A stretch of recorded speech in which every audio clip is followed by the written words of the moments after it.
Mr. Raab, let me ask you, we're seeing pictures, this morning we saw pictures of people at the Polish border, Poland letting in hundreds of thousands, at Moldova, same pictures. The EU has said that Ukrainians can arrive without having to apply for asylum and can be there for a minimum of 3 years.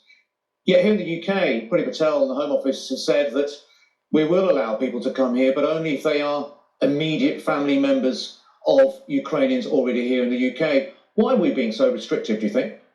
Well, I don't think it is that restrictive. It is a bespoke mechanism the Home Secretary's announced. It would allow up to 100,000 Ukrainians to come here. But yes, we're focused on those who are the dependents of either British nationals or Ukrainians living here.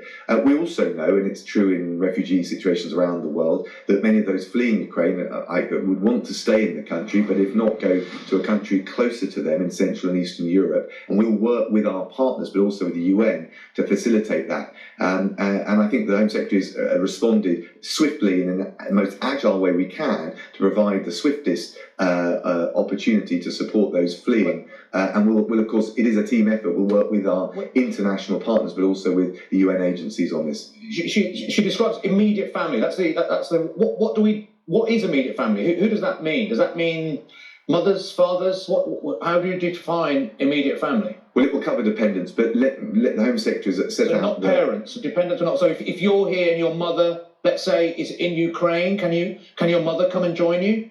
Well, the Home Secretary has announced the principles. She'll set out the full detail of that so we can So we don't know the detail of that. You've just said that we're doing lots, but you don't know what the detail is. Are we doing something or are we not? If I'm a son here, my mother is in Ukraine on her own, worried about cluster bombs, worried about thermo weapons, and I'm here and I'm paying my taxes and I've got a job and I look to the government for help and support, can I ask my mother to come and join me in London, in Birmingham, in Manchester? Well, forgive me, but I can't answer the individual factual cases. Well, I'm not asking, it's a hypothetical case, but I'm talking about the son and mother relation. You know that, everyone else at home knows what I'm asking. Does a mother count as immediate family? The principle is that dependents will be able to come here, and that's of course a fact. So a mother doesn't. So therefore, a mother. I mean, imagine if it was your mother, Dominic Raab. If your mother was in Ukraine right now, would you not want your mother to be repatriated, be back here with you? Well, you're doing the usual thing which we always get on GMB, which is not allowing me to answer the question. The Home Secretary because we get the usual thing from you when you don't answer the question the first time around. I'm trying to, but if you interrupt me within seconds, then I don't get an opportunity, nor do your viewers, to hear the answer and judge for themselves. Okay, am I allowed to proceed? Yes. Okay, so the principles that the Home Secretary has set out are that dependents up, and we're talking about up to 100,000. The precise criteria, the processes she's going to be setting out in the days ahead. So all of those answers, and that will be provided. And I get why you're asking the question. I just can't answer every factual case, and I can't also speculate on the individual cases. But up to 100,000. So the point is, as we showed in Hong Kong, as we showed in Afghanistan, the UK will step up. We have a big-hearted tradition in this country, and we will do our bit. And the full details, which you're rightly asking for, will be set out shortly. I thought one of the reasons we came out of the EU, Mr. Raab, is that we would have more control, that we could make quick, clear decisions. The EU have made a decision within hours. They've decided across all of the EU states that they would allow people into the European Union with no asylum application required for up to 3 years.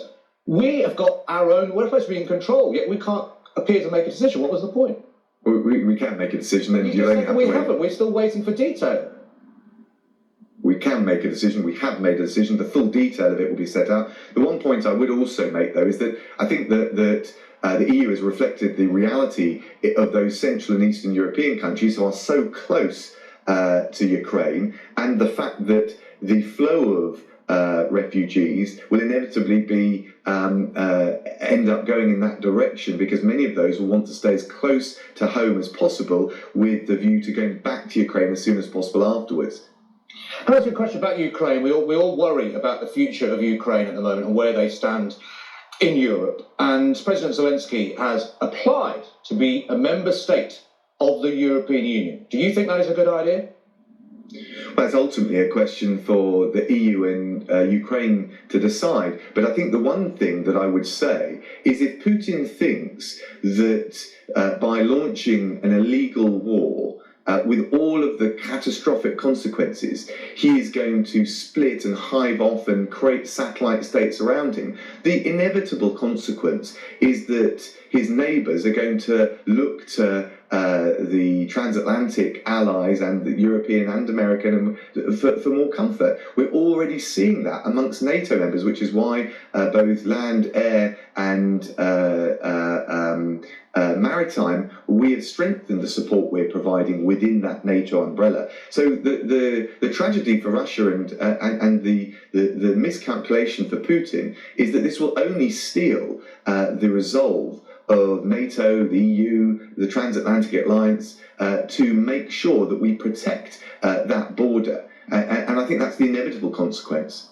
Okay. Dominic Raab, we appreciate your time. Thank you for joining us this morning on Good Morning Britain. I'm not sure I'm any clearer about whether an elderly parent of an adult here. I think it was very clear that it's a no. It's a no at this point, and there are more details still to come. So if you have got a mother or a father, I'm afraid you've just got to let her know that we're just waiting for a bit more detail. In that time, try and avoid the cluster bombs. And the 40-mile-long Russian military convoy, which is heading towards Kiev. Well, we're going to join the journalist John Sweeney because he...